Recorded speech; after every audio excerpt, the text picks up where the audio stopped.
You Yeah, look much less sweaty than you did yesterday. Is it cooler today? it's a little bit cooler, but probably, after an hour in here, I'm probably going to be quite sweaty again. He looked like he was on a meth binge that involved a serious crime spree yesterday. His hair was sticking up in every direction. He was just pouring sweat. I was like, what in the fuck is happening? But I didn't want to tell him he looked like shit because, you can't do that when You somebody's having gotta a be rough time. polite, right? Yeah, yeah. Yeah. Then he tells me it's 41 outside and he has no AC. And I was like, oh, no, go ahead and sweat. It's a miracle Yeah. you're alive. I was just wondering the context of what you two were doing yesterday, where it's like, you're less sweaty today. I was like, all right, go with God, guys. That's fine. So great to have you here again, Jamie, and welcome, Connor. This is Conor Heffernan. For everybody that doesn't know his work, Connor, you've been insanely productive over the last few years, along with your academic lecturing work and your long-standing physical culture blog. You published an award-winning book recently on physical culture, and now again, a few months ago, a history of Indian club swinging and the birth of global fitness. You've done TV appearances, not to mention juggling a young child. I just want to know how you find time for all this, and can you fill any of your backstory for unfamiliar viewers of how all this came to be? Yeah, so Sean, Jamie, as we said sort of previously, this is a great pleasure because I think I sort of evolved in my own interest in writing, reading both of your work. So this is really cool. Whenever anyone asks me about my productivity, I'm like, the secret is hating yourself. It's the best. It's the best motivation because sometimes we do stuff with like younger researchers, like, why did you publish so much during a PhD? I was like, because I don't think I'm good enough. So Right. best secret sauce to anything in life. So my own training background, I was FFB, former fat boy, who discovered barbell lifting when I was 14, played rugby and lifted for a couple of years, realized that I didn't have to get concussed and broken noses once I left, sort of the equivalent of high school and just started training. What Was position lucky. did you play in rugby? I Were you a was, flanker so or a fly half or something? yeah, well, fly half. I wish I was skillful. Flanker, second row. So I Oh, was, have you ever seen the movie Rudy? I was yes. like, yeah, Rudy without the emotional payoff at the end is how I Oh describe my Jesus. I hate that movie so much. That movie makes me it. sad. That is I a know, sad right? movie to It's me. just yeah. So I'm That was the Rudy life just you the lived? My bench. God, without the emotional payoff. Yeah, Rudy but stayed on the bench. But I was always there, trying my best. But yeah, then I was lucky when I left and I was in university. I trained at Hercules Gym, which is like an old spit and sawdust gym in Dublin. Started in 1934, and it had lifters who, like Ben, one of the lifters, used to train and compete in the same competitions as like Jared Bonk, like the great West German lifter. So like it was just a repository of lifting history. And because I train in the morning, it'd be with the guys who were like 50, 60, 70, 80, who are telling me stories Mhm. from like the 60s, 70s, and 80s. So because I was a terrible history student, as I did my degree in, one of my lecturers was like, clearly this isn't working for you. The like French Revolution and World War One, World War Two. What do you like? And I was like, well, I like lifting. Sounding like an asshole, any guy in his 20s, like my life was lifting. So he's like, just do that. So because of Hercules, I realized lifting has a history, and then I started to do that, did a little bit better, and just kind of kept going. I'm very weak mentally, so if there was any roadblocks, I probably would have crumbled. But people just seem to keep enabling and indulging my interest in lifting. So it's just progressed then to masters and PhD and lecturing and all of these things. So yeah, basically, it's lifting's fault, and also my pleasure that I get to write on the history of fitness. Um, It is fucking amazing that people just kept laying golden bricks in front of you and being like, here, sir, be an academic in this. I'm over here like just doggy paddling in the rough seas by myself, like, screaming at the skies. And people are just like, no, you're doing a great job. Keep going. Keep yeah, keep going. Yeah, going. because you got to work with Jan and Terry Todd and John D. Fair as well. Some pretty esteemed names, didn't you? Yeah, and it's funny with Jamie. It's like, yeah, I became friends with Jan when I was doing my masters on Indian club swinging, and because of that, then it was almost like having someone. You see the toddler like starting to walk towards the field full of knives, just having the parent just sort of like push them back. No, no, no, no, you're doing great. Go that way. Keep going. Keep going. So yeah, no, I was lucky. Like my mentors, Jan and Terry, and then my PhD advisor, Paul Rouse. Like I had very good people putting me on the right pathway. So I was lucky to work with Jan and Terry and John and still work with them, and David Chapman as well, obviously, has published so much. And all of these other like people whose work I love to read, I now get to count as friends and mentors, which is amazing. So yeah, You the lucky privilege motherfucker. of, I know, right? The privilege of that combined with the self-hatred though, right? Can't discount the self-hatred and all of this and the work output that came from the self-hatred. So it's like luck and a lot of self-hatred. Mainly luck, but yeah. Recently, you mentioned that you were working on an Iron Culture documentary that included some time spent with Ronnie Coleman. Can you tell us a little bit more about that project? I will, but I'm afraid Jamie's gonna just burst through the screen and start strangling me for all of this. No, go ahead, dude. Dude, I'm it's, kidding. I'm kidding. dude, it's so cool that we've like read each other's stuff over the years Yep. and used each other's stuff to teach other people about the same thing. And we come from it from two very different backgrounds. I love it. No, keep going. I'm loving this. I'm just teasing. Yeah, so I was lucky to become friends with Eric and Omar from the Iron Culture podcast, and one of the things they're doing was a documentary on sort of the science, culture, and history of lifting. So they, went to sports science labs and did the things that scientific people do around weightlifting, which I'm completely ignorant of. But for the history and culture components, some of the things we did was we went to Ireland and did some natural stone lifting, because Ireland has its own natural stones, like the Dinny stones in Scotland or stones in Iceland or Faroe Islands. Ireland stones are heavier than Scotland, but we won't go into that. So we brought Oh, them, I know, right? Shots fired for like the 60 people that care about this. Um, so we brought them to Hercules Gym in Ireland, obviously the oldest gym in Ireland. We brought them around Ireland to stone lifting, and then we all went to Texas to visit the Stark Center, which is the only museum of physical culture and only museum and archive of physical culture in the world. Obviously, York has its own like Hall of Fame there, but the Stark Center has, the records of lifting going back 200, if not 400 years. So we went York there, is and then far worse after dark than Santa Monica is. To anybody who might think about going to York, don't. Do not go to York. You go to York to buy heroin and die of a fentanyl overdose. Those are the only two things that happen in York. Connor can tell you. and the Hall of Fame. So fentanyl, heroin, Hall of Fame. There it is. And is only about a 45-minute drive from where that kid cut off his dad's head for Trump the other day. So yeah, you could go visit that site as well. It's lovely. It's lovely. Make a day of it. Yeah, You can buy again. meth and fentanyl in the same day at the same place. I mean, but that's what America gives you, is it just these efficiencies? Like, I don't need to go to two places. It's Walmart, right? Exactly. Hey, you know what? We're the only place where you could be fat on meth. So, America. So how from was it with there, Ronnie Coleman anyway? Yeah, Ronnie Coleman. so one of the things we managed to do was go down to the original Metroflex, obviously the one that was opened by run by Brian Dobson, and see Ronnie Coleman train. And then Eric and Omar interviewed Ronnie about his career, and then also his sort of post-lifting career as well. So it was really cool to see where Ronnie trained, but also just where, like, Brian was nearly almost as interesting, if not more interesting than Ronnie, because former powerlifter, inspired by Tom Platz, had created this like spit and sawdust gym, Mm-hmm. basically inspired by that like 70s powerlifting scene, which was like, what was it, like Sons of Anarchy, but like barbells instead of drugs, and Tom Platz. So I'm like, if you combine Tom Platz and 70s powerlifter, that's basically Metroflex. So yeah, it was like sort of once in a lifetime opportunity. See Ronnie train even now in post retirement with an intensity that really sort of bested everyone else in the gym. And then the gym itself, like, it's so funny, just the environment of that gym. There was like a 15-year-old like going after it and doing drop sets, and you're just like, this is a special gym. Because obviously, Sean, you sent me the email about the gym in Australia near you, where it's like tripods are a hazard now in the gym, so we're now removing them.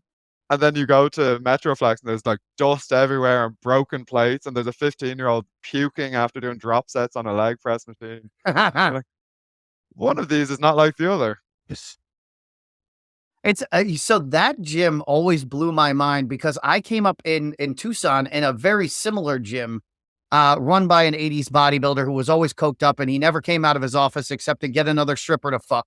We hardly ever saw him, or it was to beat up a member, because he had very serious rules. You could not lean. So this was like the opposite of Metroflex. Like, everybody's hardcore, everybody's weird as shit. but if you leaned a plate up against any machine or the bench or anything, he would come screaming out of the office, grab you by the back of your neck and the seat of your pants, carry you outside, throw you face first into the parking lot, and tear up your membership. Like, he would beat the shit out of people. Like, if that Branch Warren shit where he just like takes the Caneberg ball and throws it into a rack of fucking dumbbells, at that moment I was like, fuck Branch Warren and fuck that gym. Like, I would lose my mind if somebody threw weights at me while I was lifting. And so like, that old gym owner, he would have killed every single person who ever set foot in Metroflex. Like, he would have just stood there like Steve Mitchell, covered in blood, just mortal kill these. Like, he is ready to kill. But like, I think there's like you've written about this, Jamie. There's a place for that. Like, if you read about it, like even Garanda, and they were like, if I hear those goddamn dumbbells clanging when you're doing your chest press, you are out of here. You don't get that anymore. And I think that's to all of our shame. Yeah, the cantankerous gym owner was, I was just going to say, the cantankerous gym owner was always almost a meme, because you had Joe Gold, he was cantankerous. You had Vince Gironda, you had George Turner, who was, Tony Pearson and Ken Waller's, mentor and gym owner. And they were all cut from the same cloth, and yeah. Fucking Leo Stern. I mean, I lifted in Leo Stern's gym, which was upstairs and had a very creaky wood floor because the building was old as shit in San Diego. And so there was no dropping weights in that fucking place either. I never met Leo Stern. Yeah, I think he was dead by the time I went there, but like, there was no dropping weights in there either. But back then there was really there was a niche gym for every person, especially in LA. Like, there were the gyms that the celebrities went to and everybody went to fuck. There was Vince Gironda's where you couldn't speak or listen to music but you still fucked. And there was they had a lot of, and then there was Gold's, which was like, just everybody would go and blaze weed and then fucking lift weights high as shit. Like, that obviously is my spot, but yeah, like, you had so many options, and everything's kind of one note now, I feel like. Yeah, I think that's a nice way of putting it as well. Because like, even the niche ones, I'm like, there are loads of great powerlifting gyms around me, but I'm like, they're all sort of like sanitized, and I need to see like dust. Do you know what I mean? Like, if I'm in a powerlifting gym, I need dust somewhere. Yeah. Yeah. Or like they had Zoovers back then. So you had Zoovers, you had West Side Barbell. I mean, even the variations in the Dungeon Gym. So you had like 3 different dirty, disgusting gyms that like, they were very bro down. A lot of broness on meth in these gyms, but they were very broy and dirty and sweaty. And I'm not going to say they were heterosexual, but they were, but there was a lot of sex. And seems like the dirtier the gym, the more sweaty men rubbing against each other there were. It's interesting. Yeah, I don't know why Dorian's gym as well. Dorian's was famously dirty and dingy and dark and a dungeon-like as well. So did it have a sign that said, "Please do not fuck in the steam room" in it? I'm getting one of his former training partners on soon, so I'm going to ask him that question then. Connor, I asked this question to Jamie last time, but physical culture is very near and dear to all of our hearts and our lifting histories. But when you kind of talk to people about the history of physical culture, a lot of them think that it's irrelevant, that it has no place in their lives. But what are they missing in terms of their knowledge or even benefits to their own training practice and careers if they don't learn about the past? Yeah, it's something I do a lot of talks with sports science students in particular about, like, why the history matters. I just think there's a lot of arrogance when you say the history doesn't matter, because what you see from the history, and we talk about like the one note in fitness, like we do currently sort of have one note in fitness. When you go back, you're like, oh, all of this shit was created. Like this was all people dicking around, trying new variations, trying new things, experimenting. And when you just have that one note, this is the only way to deadlift, this is the only way to build your chest, this is the only way to build your back. It's sort of, you're closing the door on all of these different opportunities and ways of doing things. There's something I do say when I speak to sports science students is like the history of the back squat. And we talk about, when there used to be like tippy toes and light dumbbells. Have you tried that, by the way? Have you tried so hard? So Gabriel Lacertessa did, I think, 310 for 10 or something like that on a deep knee bend. So you have your heels together, your feet are at a 90-degree angle like this. And so as you squat, you're sticking your knees out as wide as you can and squatting your ass to your heels. And I have been trying to do this with a weight, and it is so fucking hard. I mean, I can barely get through 135 for a single. It's really hard. And so keep going. But I love that you're teaching the deep knee bend. But yeah, but this is the thing, right? Where I'm like, so this is how it used to be done, and then we moved to flat-footed, and the weights increased, and then like powerlifting comes around, so we now have different variations in terms of knee and hip movement. We have different understandings now of what depth is, because really up until powerlifting, you were just told go to the bottom, come back up, and that introduced a new flavor to it. And then all these variations of like hack squats, zercher squats. What do people do before there were barbell racks? Think about the Steinborn squat where you flick it onto your back. And just showing them, like, if you're working with a client or an athlete or a population, there are like a million ways to build strength using a squat and movement. It doesn't need to be, because that's not like if you go to any commercial gym, well, for me in Ireland anyway, front squat is exotic, back squat is basically what everyone does. Do you know what I mean? And like that just narrows the world that you can train in. And part of the reason lifting is fun is you can do whatever you like. You can lift in a variety of different ways. Like I train Mhm. with sandbags and stones and barbells and dumbbells and kettlebells and heavy clubs. Whereas if I was in a gym and I was just doing the same movement the entire time for 40 years, like I think I would just give up. That's not fun. So I think the value of the history is learning that everything is made up and there's a beauty in that because you can build your body then in so many more ways. Mhm. Yeah. One of the things that I've really gotten into recently is the exercises like the lying or the lateral raise lying, which Mhm. I think is fascinating. And the fact that so the lateral raise lying is like a dumbbell fly that you would think of, except this was a contested lift that people would do instead of the bench press because they didn't have the bench press at the time. I mean, they had the pull over and press, but you just roll the bar over and floor press it. So this was a dumbbell fly with very straight arms, and they would do it for either a rep max or a single, and like nobody does that anymore. But it's it's a fascinating movement, and when you come across it in like records lists, the first time I saw it, I was like, lateral raise lying. What the fuck is that? Holy shit. And then I saw 110 pounds for the record. And I was like, when I finally figured that out, I was like, who's using a pair of 110-pound dumbbell? Yeah, It's the total weight, 110 yeah, pounds. it's at 5. But I'm imagining 110-pound dumbbells held at arm's length doing a fly from the floor. And like, what on earth were these people up to? But it's still impressive as hell coming from a dead stop.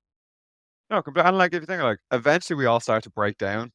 So you Mhm. need to know like 20 or 30 different variations of different lifts. And even just for fun, to test yourself, like to be more efficient, I think that's where the history and the value of it is.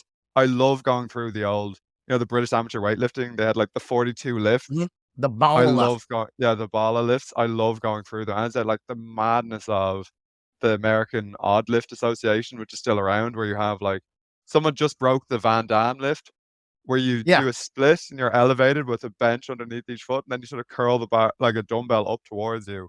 It's like Yeah. 100 and something pounds or 200 pounds. Like it's just interesting, and Uh-huh. fun and crazy, and that's what lifting should be. Yeah. One of those forgotten chapters of history that we seem to have lost is based on your recent book, which is about club bell training. You've both written about this before. Jamie titled his article Indian Club Training, or How the British Took a Marginally Cool Thing and Fucked It in the Air. While few dedicated I've actually listeners got internet beef with Professor Ben Miller about Tom Burrows. This guy Oh, has really? he called me a plagiarist and a liar, and I mean, this man dragged me academically to the point where I challenged him to a fist fight. Like I wanted to duel him. I hate this motherfucker. Is Tom Burrows the joke that I said he is, or was he a legitimate top bill? I know he was not a top billing athlete, but I want you to say it so Ben Miller can go fuck himself. So, yeah, I like Ben. B, I think Burrows he's very good at a really stupid activity.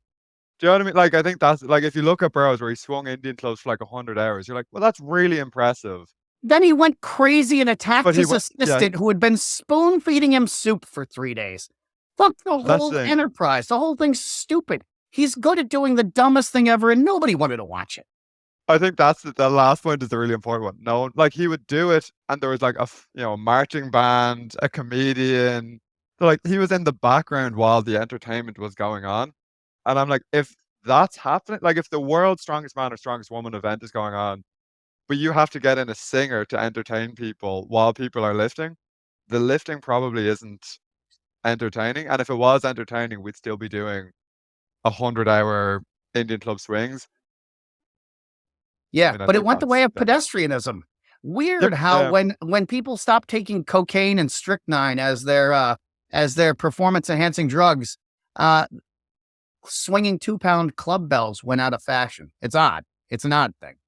Yeah, yeah, it would be really interesting, Jamie, to like if we could track fitness programs relative to the drugs that were in vogue in the day. Because obviously, I'm thinking of like amphetamines and a certain Hmm. style of training in the 60s and 70s. It'd be fun to like map like coke, amphetamines, and all the different party drugs and see how they change bodybuilding or fitness. Ooh, well, so that's actually an excellent seg because I hate the different eras as they're like Yep. hazily defined in lifting because they use the terminology of film, which doesn't make any sense. The golden era, the silver era, all that shit. It doesn't apply to lifting in any way, shape, or form. It's totally arbitrary. And so, have you, by any chance, had a chance to take a look at my different lifting eras? And what did you Yep. think of them? I was gonna say, I so here's the thing actually for both of you. When did eras become a thing? So obviously we always had the golden era. But like a few years ago, someone was like, when's the bronze era and the silver era? And I was like, I don't know what you're talking about. Do you It just remember? seems to I, be Because like like an arbitrary designation. Yeah, it's an arbitrary designation that came with the internet. I think, like, as it came when with the people internet, right? decided Yeah, for sure. mentor was valid, like that happened at the same time. They were like, yeah, Menser and body somatotyping and these stupid errors, they're all in the same category of validity. So I really liked actually, Jamie, the so we have like well read, you have the pre-modern, you had formative era, and then you had the I think it was the dark ages and then the steroid era, and then the sort of GH era, which is the Yep. modern one. I think that's a much more like accurate way of grouping them because especially when people to me are like, oh, what's the bronze era and the silver era? And like they just seem to think silver era is like 50s with like a little bit of 40s thrown in, and bronze is Hmm. like anything before 39. And I'm like, there's a lot of things going on. The entire like a lifter in like the 1928 is very different to a lifter in 1898. Do you know what I mean? So Hmm. I don't particularly vibe well with bronze, silver, golden, especially because the golden sort of aggrandizes some lifters whose names we'll keep separate. So I really like formative, and I know you run it from to 1939, and Hmm. I think that is more sort of true to form because that is when everything is sort of getting put into place, and when we emerge from the Right. Second World War, that's when like I know you have as the Dark Ages, but that's when sort of we see what modern fitness is like in terms of equipment, and we're starting to get some supplements in that Dark Age period. And then there is the genie out of the bottle, which is the steroid era. Just so everybody Well, knows, I had the dark era from 1939 to uh, 1963. And the reason why I called it the dark era is because that's when vaudeville died. In 1939, vaudeville died. The TV was invented. Everybody was listening to the radio. Film were talkies now. So vaudeville was dead. And that's where all the performing lifters were. And so they all had to scramble to find their kind of niche. So niche. from Yep. 39 to 63, which was the year that steroids really hit the lifting scene. I mean, they came to the United States in 1959 with John Ziegler, but he really only gave it to the U.S. Olympic weightlifting team at York, right? Yep. And it was you guys in the UK who spread steroids across the land. Tony Fitton. I'm in Ireland, not in the UK. Just to put that asterisk on it. Oh, well, yes. Oh, I'm sorry. Well, yes. The I'm the gonna the need British. to run to the Yes, British. The British. There we go. the British. Those evil British. Yes. No, I'm sorry that I did not. I should not. They stole the roofs off your houses. You guys are not British. Yeah, I just like busting people's balls on it. It means literally nothing to me. But yeah, no, like I think I love the distinction of the steroid era, right? Like rather than that like wishy golden era, silver era, because like that doesn't tell us anything about fitness. It doesn't tell us anything about how it evolved. Where like you're right, the big landmarks are like in that dark era, trying to like that's when bodybuilding starts. It's when Olympic weightlifting really hits the mainstream, like, well, as much of the mainstream as Olympic weightlifting will ever get. You know, when you think about But Hoffman. the Alico dropped their bar in 1963, which is why I said 63 was the year that like this modern lifting kind of started. That's where you're getting rotating bars that don't snap every time you fucking lift. And 65 was really the steroid year in my mind because Larry Scott won the Mr. O, and that's when people stopped doing the pullover and lifting really changed in 1965. So I thought 63 to 65 was a good year to really kind of start the modern era. And it's so wild, isn't it? If you think about like the Mr. America in like the 40s, where to be the bodybuilding champion, you needed to have like the personality round, you needed to have the athletic round, and then the physique round. And then, you know, with the Olympia and other shows in the 60s, it was like, we just care about the body, and just the explosion then when you combine that with steroids. Like, Mm-hmm. it's so fun to see bodybuilding trying to figure itself out in the 40s. And then in the 60s being like, no, it's fine. Steroids for all. Come on in. Come on. Yeah. One of the things Well, that and I also noticed the about fact that eras, go ahead. sorry, I was going to say one of the things that I noticed about the eras is that they always had like a chief representative figurehead or leader. Like you had Calvert, McFadden, Weider, Hoffman, Bill Phillips even. But it seems like the age of like the Iron Empresario is over, due maybe to the splintered nature of the industry and the media. Do you think that's the case? That we're not going to have any more kind of like leaders or figureheads that represent the eras? I think we'll just have like shorter eras. Like, like if not eras, but if you think like with the internet, like I have students now in their 20s and I sort of despair when they talk to me about lifting because they're like, Sam Sulek is the man. And I'm like, he seems like a really personable guy. But, you know, like I feel like we'll have these like short life cycle. It like, and it will be influencers probably because most of the money now, it's not in magazines. It's Gymshark being a £1 billion company. It's all of the different supplement companies. It's not people really like putting themselves forward as the master trainer anymore. I don't think in the same way that Weider did or others did. I'd like to get Jamie's input on that. I just find with my younger generation of students where it's like some of them mention Z's to me, which blows my mind because I'm like, for them, that's like a historic, you know, like lifting authority. And now it's just whoever's on Instagram or TikTok, which just terrifies and disappoints me. I mean, it has to be a short life cycle because these fucking idiots are all dead by 26 Well, anyway. So, I mean, true. You'll never have any of them be on top more than 10 years because they won't live past 36 no matter what they do. I mean, Sam Sulek won't see 31. And like, it pisses people off when I say fuck Sam Sulek, but like, he's a kid and this and that. But like, I don't give a shit. Like, fuck a kid driving down the wrong side of the street on the highway. Like, I don't give a shit about that kid. He's going to die badly and it's going to be dumb and his corpse is going to look terrible and it's going to be covered in acne. Like, it's the whole thing's stupid. As to who's going to be running shit, it's really hard to say. We might be in another kind of dark ages where bodybuilding's trying to find its legs because this really is like the previous century where we're going through a lot of societal changes, just like we did with the railroad and the telegraph. And this is why history is important to lifting. And it's also, I mean, when I tell people what I do, and people who are watching this are going to be very offended, but when I tell people what I do, I tell them I teach history to idiots using lifting and martial arts as the hook. That's what I do. I find fucking morons and I fill their heads full of fucking history because it's really important to do so. We must learn it. And so just like the world expanded into a global community with the radio and the telegraph and the train in the last century, I feel like we're going through the same kind of societal reorganization now. I don't know how it's going to turn out. I don't know that there could be a single global impresario for lifting.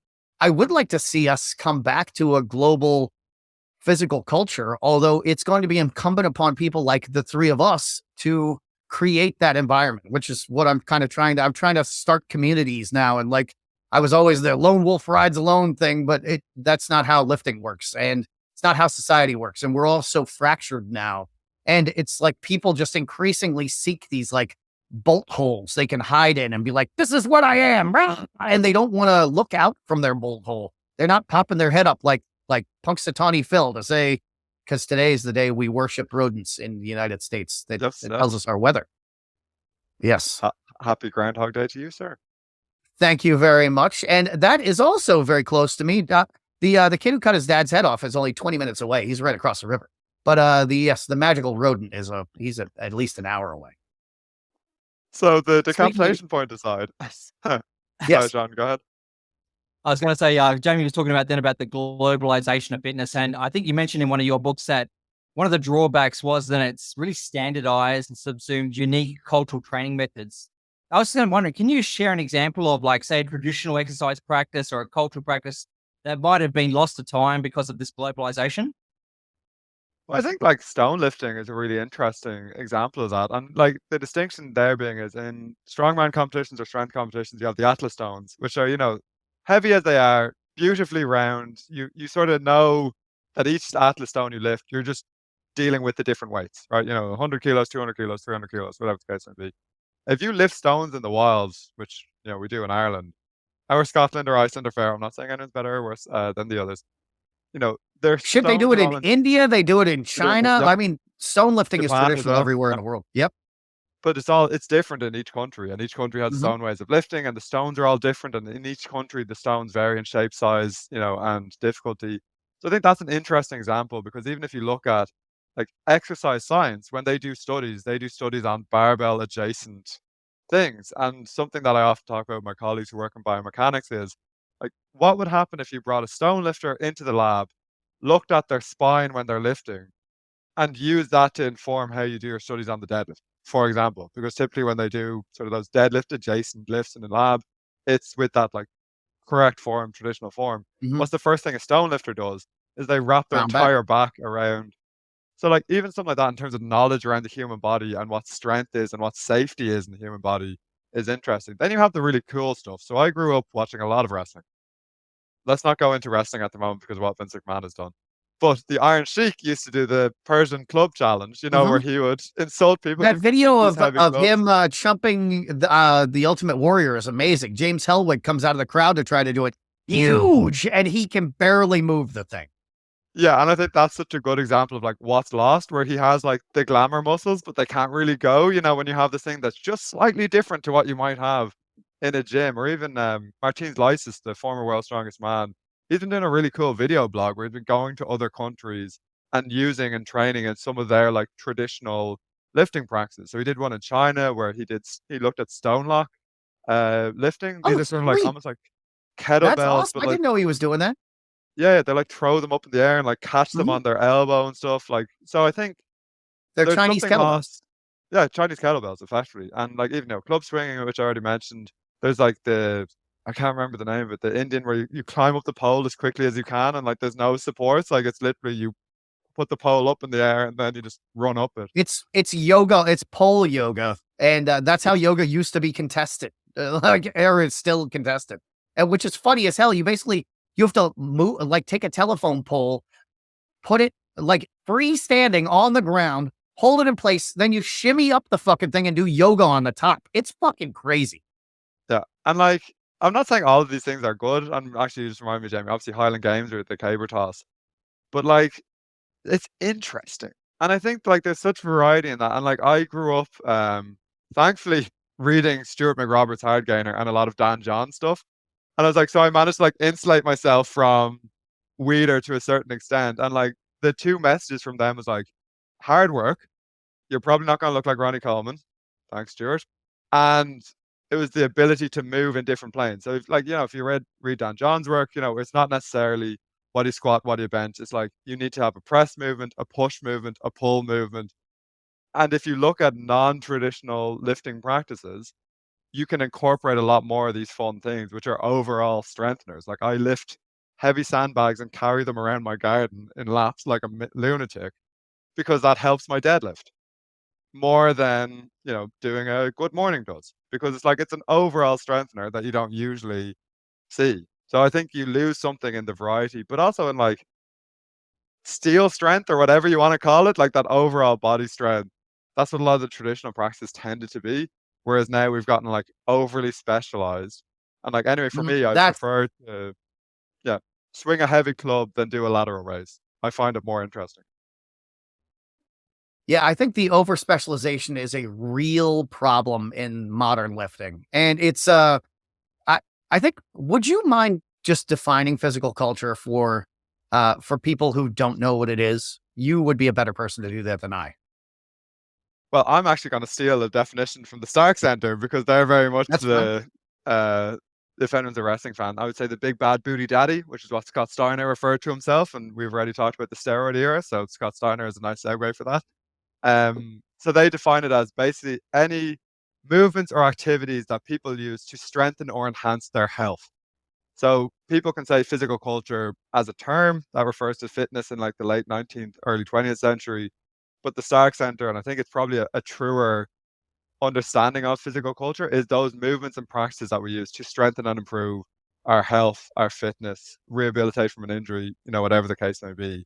And I think when you keep it intentionally broad, it opens the doors for what you can do, so it can be climbing up the pole and doing yoga on top of it, or swinging clubs, or lifting rocks, or throwing rocks like they do in Switzerland, all of these fun things, because we're meant to move.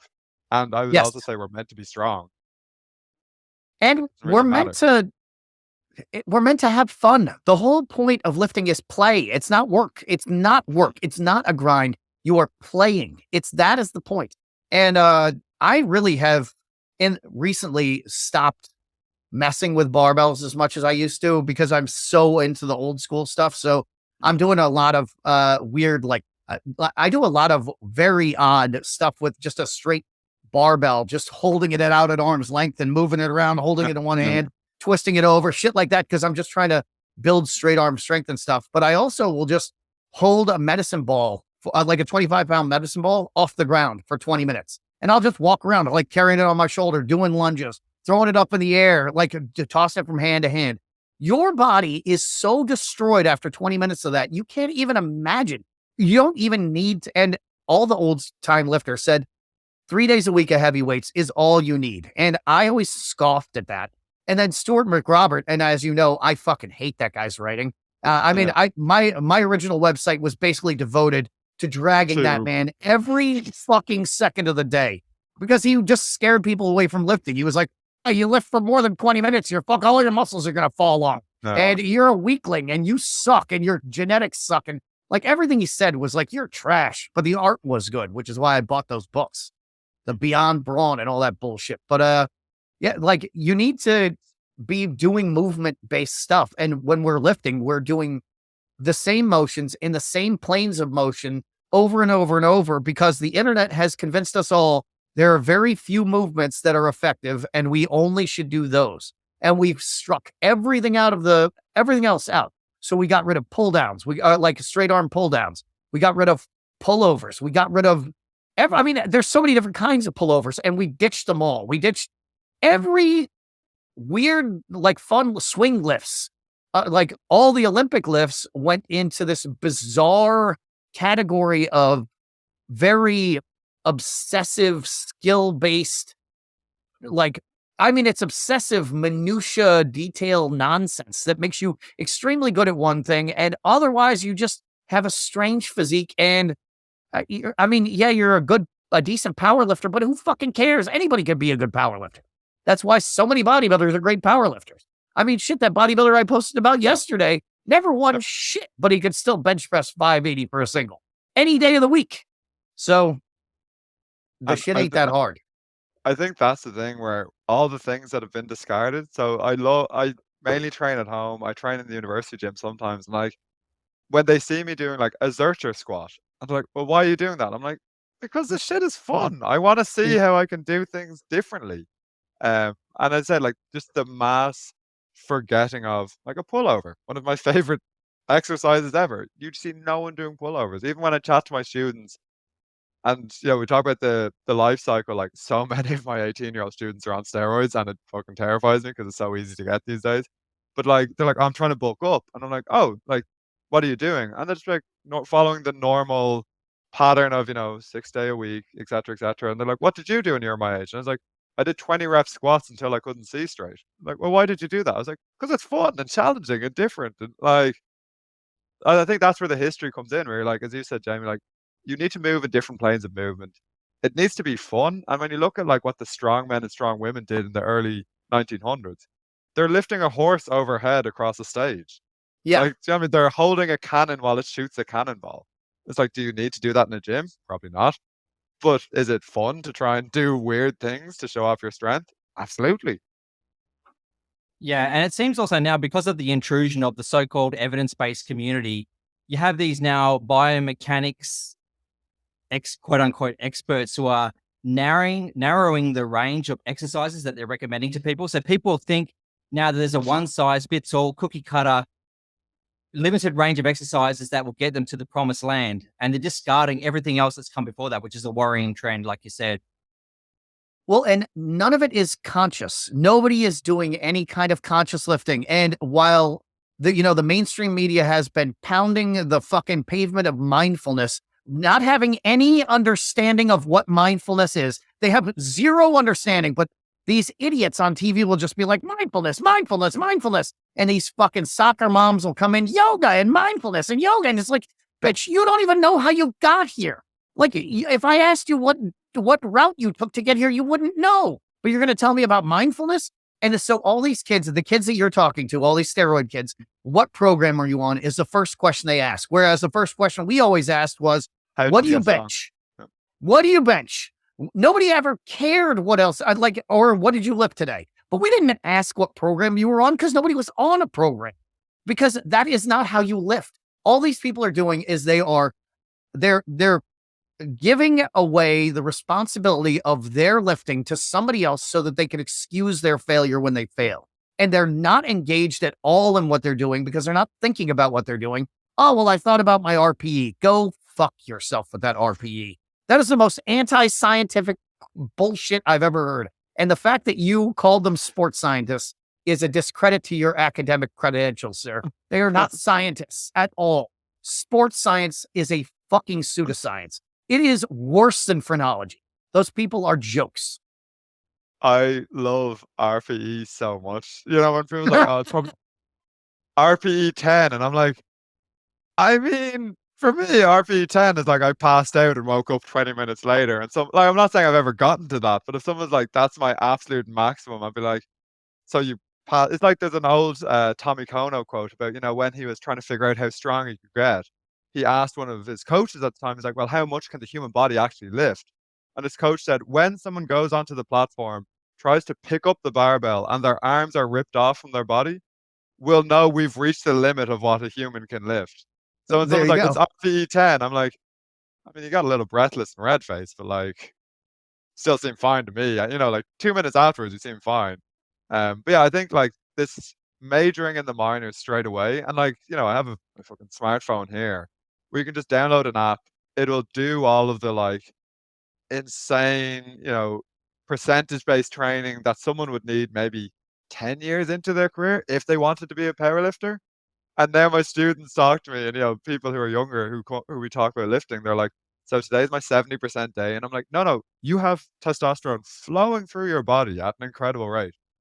Just pick a weight, lift, get strong on that, and then in like 5 years, when that stops working, then you can start to do this. But you know your body and you know what works, as opposed to straight away, I'm going to follow this program or that program. Like, there's a joy in dicking around, and I just think that's been lost." Oh, and also, let's just be real about how little importance math has to powerlifting. There was a man named Jim Williams who was unstoppable in powerlifting in the 1960s. Unstoppable. He was, I don't know that he was necessarily illiterate, but he was not a good reader. And the way that he trained for powerlifting was not to take a program and go into a nice gym. He would commit a crime, go to prison, and train in prison for the fucking powerlifting meet. Those are the ways that he broke the records. There was no math involved. You don't need math to lift weights. And I have the entire history of humankind as proof. So, like, these people are fucking stupid, and they're lying to themselves and everyone else. And I know the word charlatan comes from our industry, but we need to get the charlatans out of our industry somehow. I don't know how. Well, it's a really interesting question about, like, I suppose, fashion, because I think for me anyway, there's a really interesting split between, like, when I chat to I'm sorry, Jamie, actual sports scientists, and I'll let them have their name. We'll put that aside for a second. Okay. They're very unconvinced about their own findings, where they'll be like, yeah, it seems to show this, but I wouldn't recommend, etc., etc. But then you Oh, go on because they might have heard Instagram of the and TikTok. fallacy of small sample sizes. Maybe Exactly. That's the thing. No, they but took I a mean, statistics class. they introduce more doubt into it. But then you go on YouTube and it's someone who has read their study and has said, now I'm an evidence-based influencer. So you've already gone 1 degree of separation from the person who would say, well, we can't infer, too much from this, blah, blah, Right. etc., etc. And I think so much of the noise and the charlatan is like actual charlatans, the people who would, roll in and say this oil will cure your cancer. It's Mhm. the influencer saying, I'm evidence-based. Whereas like 10, 15 years ago, they'd probably be like, I'm going to help you get yucky. Like they're just going with what they think is the tide of fitness at the moment. And then they're communicating to all these people, evidence-based, this shows, don't do this, don't do that. Whereas like I find exercise scientists or sports scientists tends to be more level-headed. Now, some of them are assholes and they go way beyond anything that they've found. But I find it's the 1 degree of separation is the one that concerns me because they're the ones Okay. making money off of it. Because it's like, no academic is getting rich off of this. I mean, just tell you that straight away. There is that. Yeah. Yeah. It is the influencers who are doing. But I see a lot of influencers with academic credentials, which is Yeah, where Mike Israetel, for example. What do you think yes, of him, Connor? And we can cut this bit out so you don't have to worry about it. I What do you, th- this is actually my get out of jail free card. I don't follow any influencers. So I genuinely don't look at any videos. The only person I'd say is an influencer outside of reading your guys' work is I listen to Dan John, and then every now and then I'll read Jim Wendler, and that's basically me. So I have no idea who's out Jamie there in hates the him too. ecosphere. I know, I suspected, but I just like every now and then I'll dip my toes in the water and I'll come back. So I'm so averse to social media yeah, that and as well because I know it's like funny, Jamie. We mentioned like Stuart McRobert, and I wholeheartedly agree that like negative, don't try, you can't win. yeah. But just remember reading that at a formative age and being like, oh, I have to figure this out myself because I have like Weeder over here telling me I can be Arnold Schwarzenegger, and I have like Stuart over here telling me, I don't even You can't try. do shit. Yeah. You can't do shit, right? So I'm like, okay, I'm just gonna like figure this out by myself, as much as I can. And I have like, post-famine Irish genetics, admittedly, but I'm like, I've done pretty well, for myself. So I just don't like when influencers are like, this is the best system, this is the best program. I'm like, go with God. I've been reading about this shit for, over the last 100 years, how it's evolved. I'm just going to do the fun stuff and get stronger at it. So I'm terrible on influencers. Even I only know Sam Sulek because my students say it. I've watched a 20-second clip. You Well, probably got plus on you from apart his from exploding influencers, zits through the screen. That kid's besides crazy. influencers, Jamie mentioned before a guy called Charles Poir as like an unsung hero of physical culture history.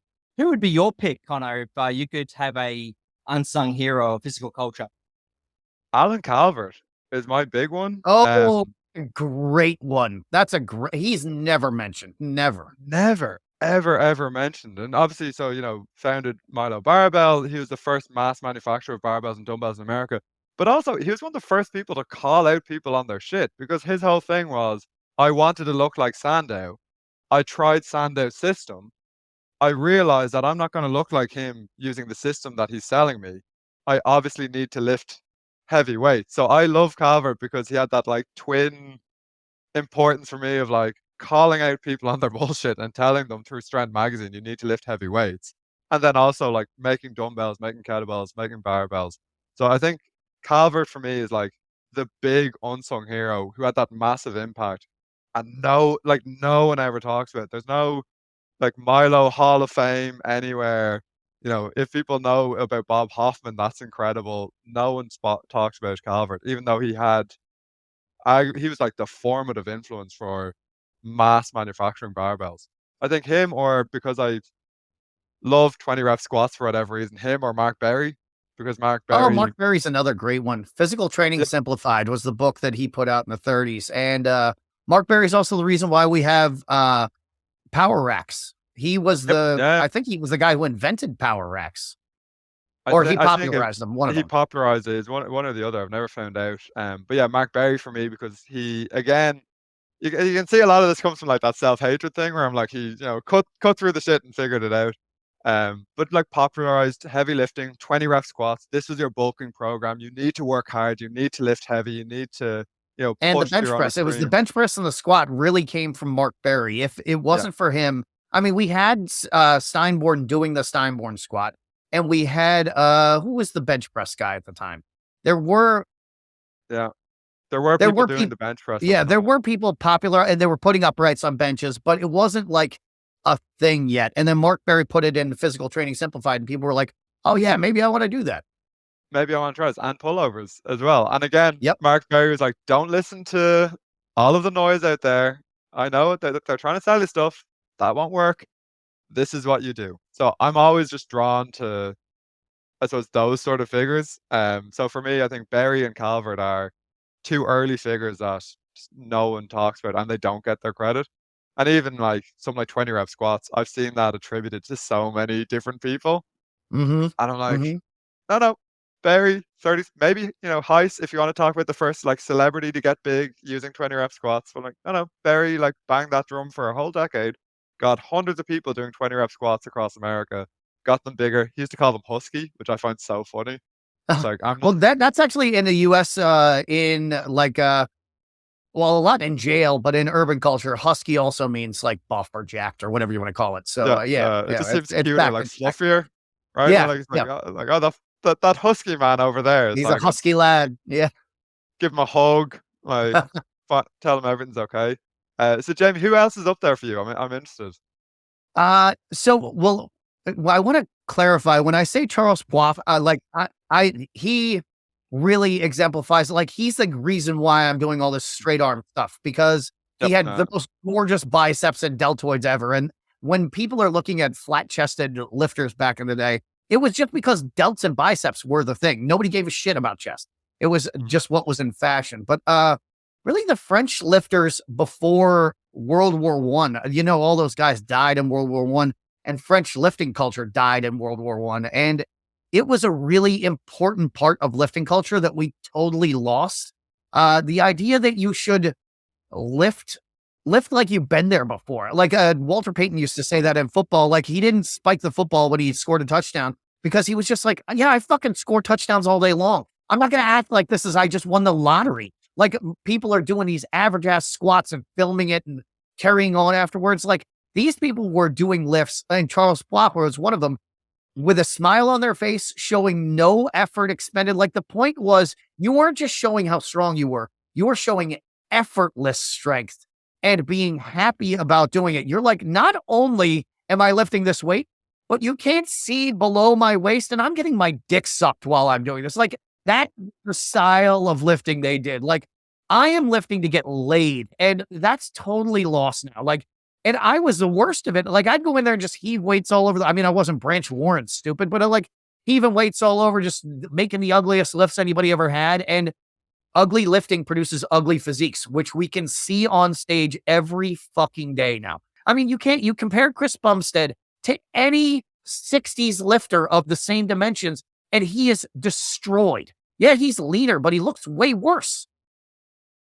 Yeah, and I think that goes back to even like the Mr. America judging, where it's like, okay, we want to see not how strong you are. Like, we're not asking you to do, your max deadlift. We want to see you do a lift, and we're actually going to judge you on both the strength and aesthetics of The that style. lift, the Yes. style of it. I'm like, and that's really interesting to me, because you said it completely changes how people approach strength and then how they transform their bodies. Because if you're doing effortless strength, it's a very different ballgame. Yeah, it's more like, and I'm not a fan of everything he does, but that it's a Swole World or whatever that guy's name is. Yeah, yeah. Uh like, I really recommend everybody do not ever turn around with a barbell on your back. That is how every jacked person I know fucked up their back. So do not follow that man's shit there. But like, he does effortless lifting, and I do love that about him. Like, he is phenomenal for showing effortless strength. Brad Castleberry was too, wasn't he? where do we think the future of physical culture is headed then? Are people going to look back on today's era as like some kind of metaphorical dark age, or where's this all going, do you think? Jamie, Oh, you that take the lead. so with my lifting eras, the steroid era goes from 1963 to 1995, which is when the GH and synthol era starts. And I guess lifting died then, so I don't know what era it will be resurrected in, but the internet killed lifting. That's why I have it at 1995. Lifting died. It's lifting culture is moribund. So I don't know what will resurrect it, but hopefully us, maybe the three of us will join together like the Green Lanterns of lifting and bring it back to what it should have been. I don't reunite the lifting community. Is it possible? That's a really, and I think you're right about the internet and the impact of it, because like any, there's something about any time something becomes mainstream now in fitness, the countercultural roots of it die, and there is this like over specialization, proliferation of drugs. And I know, Sean, you've talked about Randy Roach said when drugs came in, experimentation died. And that's completely the case with diet and even the types of systems that people are using. And this, you have the internet, over specialization, abundance of drugs, and we just have this constant splintering now in different directions. Like, you cannot tell me that powerlifting is not the easiest sport in the world to explain to people. And then you have to explain to them why there's 30 different federations, why there's single ply, multiply, natural, raw, all of these different things. So like even within the different lifting streams, there's like 40 different routes in all directions. Like even CrossFit, for what everyone thinks about it, like that starts as countercultural, and then it just becomes a competition, and it has the same problems that all of these other competitions have. Bodybuilding, which originated as overall health, well-being, and strength, continues to have this interesting split between what's happening in the Olympia and what people think, like what regular lifters do, and they just continue to go in opposite directions. I think the genie's out of the bottle somewhat, unfortunately. I would love it to go back to that like monolithic lifting culture where the Olympic lifters also do bodybuilding movements, the bodybuilders also do Olympic lifts, also do power lifts, also carry stones and do odd lifts and all of these things. I think though that's just more of like there's niche communities, because I just see constant splintering in different directions, and drugs and social media Yeah. just amplify that so much. And one of the things that really obfuscated any like truth we might get out of the dieting debate Yep. was eliminated by the fact that speed was so prevalent and steroids were so prevalent when people started dieting culture. I mean, it really started in the late 70s, early 80s, and everybody was on fucking coke and meth and steroids and every other fucking thing. So who knows what works? And since then, nobody's really like boiled it down, except that I have gone into the history and like it is like unequivocal that 1.6 grams of protein per kg of body weight is all you need to build muscle. And the historical record basically says that nothing else could be right because we didn't have refrigerators.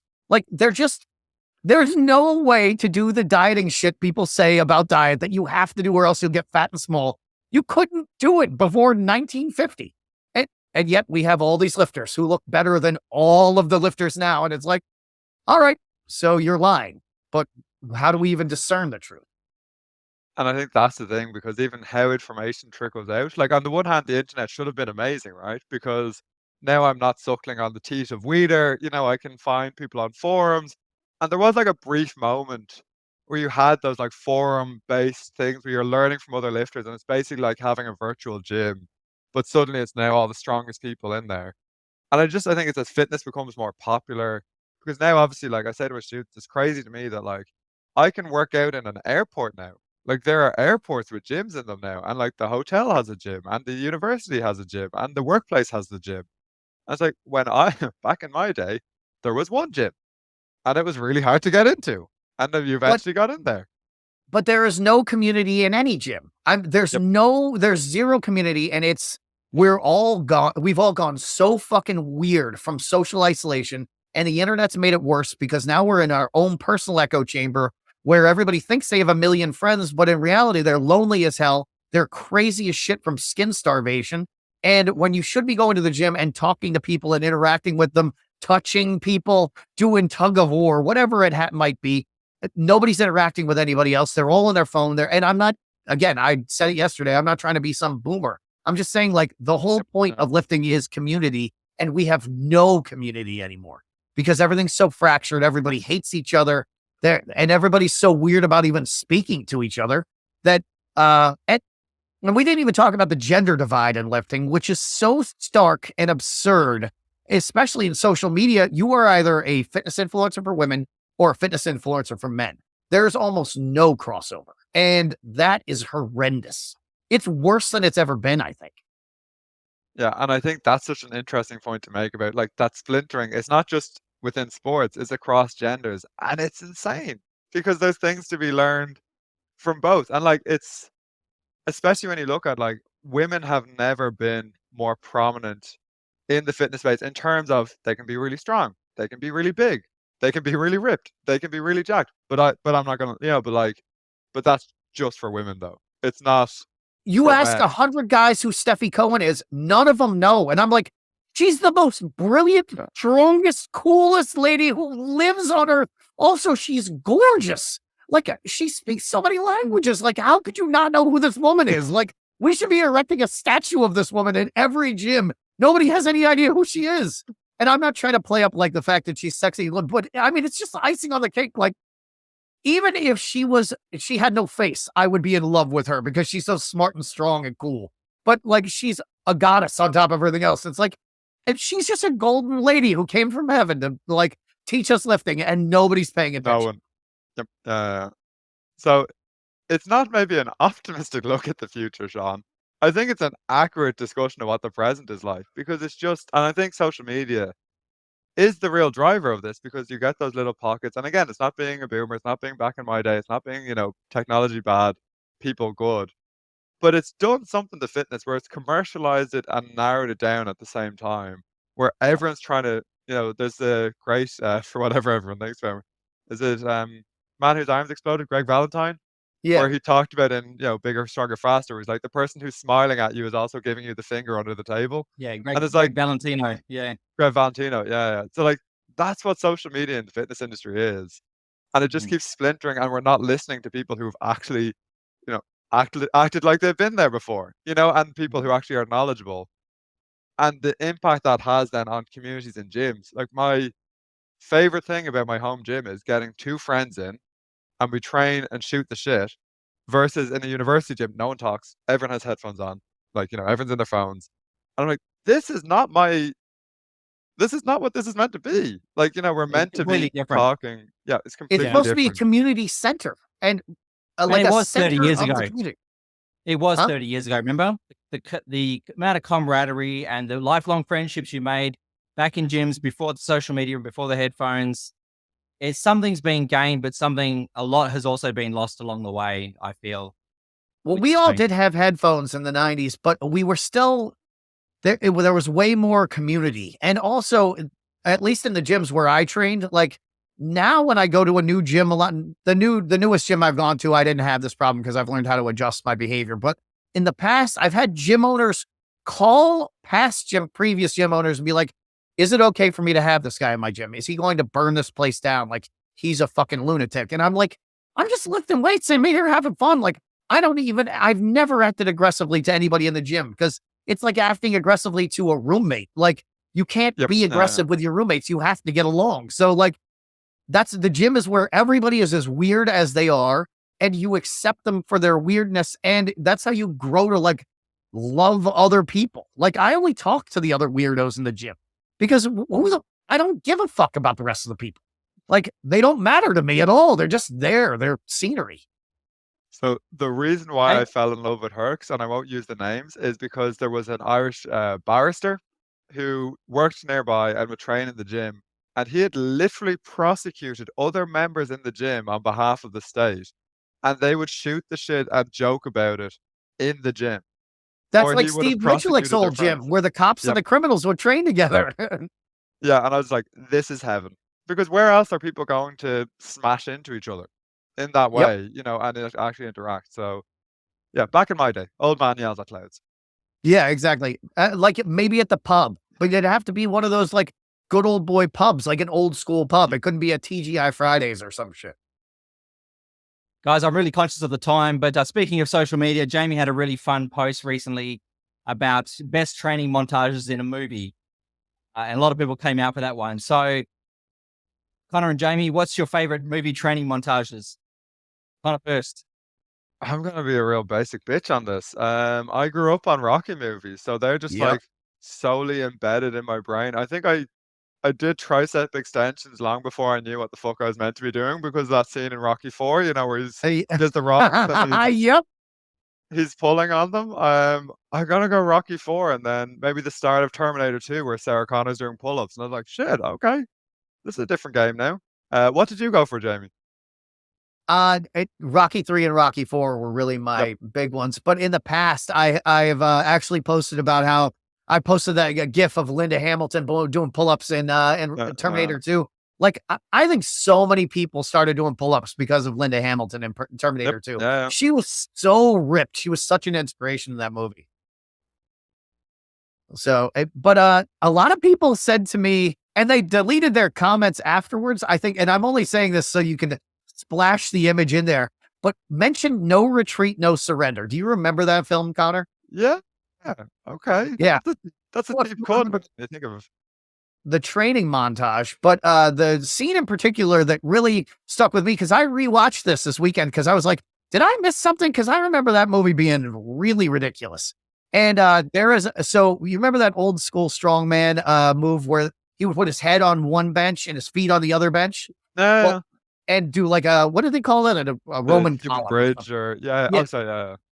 And so they would maybe have somebody sit on them or put some weights on them. Well, in this, he's doing hip thrusts with a young man sitting on his lap, eating an ice cream, like this as he's going up and down. I'm not making that up. That's actually so. There, yes, it's and people are inspired by that, and so you never know where you're going to draw your inspiration from. Maybe you got to do some hard hip thrusts in the gym today, and that's your movie. But for me, Rocky 4. Rocky 4 is going to be the one. Yeah, like And I Rocky think 3. that just yeah. I mean that and like it's hard. I have behind me my collection of early 90s wrestling figures that are all blurred out. You can just see them starting to pop in. But Yeah, like yeah. nay, an episode of WWF went by where there wasn't a Hulk Hogan training montage. So there's also that like embedded in my brain as well. I've yet to grow the handlebar mustache, unfortunately. I used to watch WCW every single like night that I could before going to the gym. Like it was a Friday night thing. Like it's like we got to watch Big Papa Pump and then go do arms. So second arm session of the day in college. Yep. Yeah, I'm sure you've seen it, but my God, his training video is one of my favorite things. Where it's I've never him with actually like, seen it. oh Jamie, it's him with like 4 women, and a lot of his moves are just like using the women as barbells. It, Meeting him it's was one of the great disappointments of my life, although I really oh enjoyed being way no. bigger than him. Yeah. Well, I'm sure he appreciated that. That's not surprising, but also very funny. Yeah. It was really disappointment. It was, I was so excited to meet him and he was really uncool, but everybody has their bad days. Well, guys, I'm just really conscious of the time because I'm not sure Connor's schedule. But is there anything No, else I'm that good. you want to add in, Jamie, before we sign off? Or Connor, anything you want to say? I mean, just I really genuinely, Jamie, loved bite-sized history. Like I love your writing Oh, sweet. anyway. So I really like it, and I much prefer how you've thought about the history of fitness than this bronze, silver, golden, but also something that we didn't talk about, which I suppose we kind of touched on with like the Rocky chat was like most of the general public gets their knowledge of lifting and fitness from mainstream media as opposed to the actual lifters. Like even I grew up in the era where it was so common for people to post the picture of Brad Pitt from Fight Club. Yep. So I'd be like, I want to know how to look like this, and they'd post it on Yep. like really like underground bodybuilding forums, and it would just be like people coming out of the woodwork to insult them the whole time. Like that's not big, that's not ripped, da da da. Da. But there is And the something about like, craziest thing about that, and I was just talking about this yesterday with my wife, 10 years before that, if you said, I like Brad Pitt, you'd be like, bro, you're a fag. What the fuck? Like, and I ain't using that word, but I'm in the LGBT community, so I can use that word. But you would literally call somebody an epithet because Brad Pitt was only in like chick flicks, Chick like flick, Legends yep. of the Fall and stuff like that. So you were literally like announcing to the world, like, I like dudes, kind of. When you're like, I like Brad Pitt. 10 years later, everybody's like, Suddenly, I like dudes, but not in that way, but not in that way publicly. But I like Brad Pitt. The oilier, the better. And did you see Yep. Troy? Because, Troy, he was even better than Fight Club. And I'm like, Troy was too much for me personally. Having been in gay for pay porn, I don't personally like watching it. I just like doing it more, and getting the paycheck. But Jamie and I have mutually developed a man crush on Alan Richardson. What do you think of the new Reacher actor? I like him. I mean, wasn't it him who said I wasn't on steroids and then my testosterone tanked after season 1, so I went on TRT, and I'm like, that's an interesting way of sequencing that. Oh, I like him. I think, but again, like going back to Brad Pitt, if you think it's gone from like Brad Pitt to Marvel superheroes to I think like now he's cover of Men's Health, how to build this body, how to build the Reacher body. I just like anything that in the most, heterosexual way that anyone who's been in fitness for a long time can ever say. I liked big, meaty men doing action movies or actiony things. It's what I grew up on a diet of Sly and Arnold. So I'm like, anytime there's a muscular protagonist, I'm like, yeah, I'm in. Strap in. although I have to say, I really am enjoying they really have backed down the oily men rubbing on each other thing. Because when you go back and look Shame. at those movies, you're like, God damn, cocaine's a hell of a drug. Like you watch it with a real different eye than you did. But going back to what Connor said, and it's in the book Bite Size History, I do talk about how it's actually pop culture figures who drive bodybuilding culture almost exclusively. Because who the fuck is the Mr. Olympia now? I love bodybuilding throughout my life. No idea who the Mr. Olympia is. But Alan Richardson is as big as Arnold was in his biggest. Yeah. And he's on screen every week. I'd rather watch that. And it goes back like the greatest ambassador for bodybuilding before Arnold was Mickey Hargitay, who didn't really make it into the movies, but he was fucking Jane Mansfield, which is how he became the ambassador for bodybuilding. Like, people don't really give a shit about oily men on stage in their underwear. What they want to see is a guy what they really want to see is a muscular man holding a baby. That's what women want to see, who's not covered in veins. Like, so that's where you get these guys now that are like, we're coming back to the kind of Fabio look where it's like, or because you've got Alan Richardson is the same size as like Fabio and Arnold were. And Mike O'Hearn, Mike O'Hearn's now gone into like straight bodybuilding, but like that, it's a less vascular, not quite as lean, but bigger. Which is the look that women tend to like. Yeah, and it's more accessible in the mainstream in the sense of My headphones just died. I can see this person in an action movie. I think that's the thing. You're right, Jamie. It's action movies, superheroes. Like, this is what drives people's idealized physiques, and then they start to lift a barbell. Then, like, no one looks at Nick Walker having never lifted and say, I want to look like that. They look at Chris Helmsworth or Reacher or whoever, and they're like, Right. oh, I want to be like that. And like, the most telling thing is everyone talks about Arnold made fitness mainstream. It's like, yeah, he did, but it wasn't Arnold's Olympia body that got him mainstream. It was the first couple of movies where they told him you need to lose 20 or 30 pounds before you get this role. That's what made it mainstream. It wasn't the yucky Olympia winning physique. It was that minus 30 pounds with a higher body fat. But none of us have those body weights in our head when we're thinking about like what's big. So all the manlet bullshit that we see online now, like if you're under 200 pounds, and I got caught up in that, and I ended up getting like, I was fat in the pursuit of being big. And it's, I was wearing XL shirts. I'm 5'4". Like, I shouldn't ever be wearing an XL shirt. Like, I should be in a hospital if I'm in an XL shirt. So you just get caught up in that, but that's why it's important to talk about this stuff and really like, for sure, that Arnold at 220 is what all of us want to be, not Arnold at 240 or not Big Ramey at 350. Like, if you meet these guys in person, they can barely walk.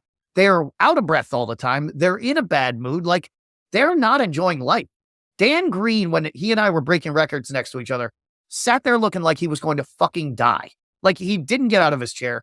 He was a gray purple. Like, he just looked like he wanted to die and he was about to. That's not what I want to be. Well, I think we're probably going a little past time, guys. I just Yeah, really since want my to headphones thank- died. I've been absolutely enthralled and fascinated just listening to the conversation back and forth today. So I really want to thank you both for coming on. I really want to again implore everybody to check out Jamie's bite-sized history because it really is a fascinating distillation. And at the same time, pick up Conor's physical culture book because it's so accessible for people that are just getting into physical culture. Conor, I've been reading your history of Indian club swinging recently and the birth of global fitness trends. And I never thought that I would enjoy a book on Indian clubs so much. To be congratulated, it's fascinating work. So people check out those. Where else can people go to check out your work, Conor, if they want to find out more? Yeah, so again, thank you for the ringing endorsement. I will say that those books are written academically. So if you want me to read my writings in a fun way where Conor expresses himself with joy and happiness, physical culture study, because there's a difference, right? Unfortunately, when I write the way I want to write in academia, they're like under no circumstances. So physical culture study is where I get to write like a human being a little bit more. And I really do want to, like I have a 2-year-old, I'm getting over my like fourth bout of COVID. And I read through Jamie's book in like maybe 2 hours because I was just in bed feeling shitty. So genuinely bite-sized history. It was such a fun read. So I know I'm Oh, going to dude, I'm so glad you liked it so much. That's I awesome. loved it. I really I'm It's not meant awesome, to be Jamie. plugging me, but I want to plug you right now because I Thank you really so enjoyed much, it. dude. Getting an endorsement from a legitimate academic just validates my life. So I really appreciate it. There was a legitimate academic in here.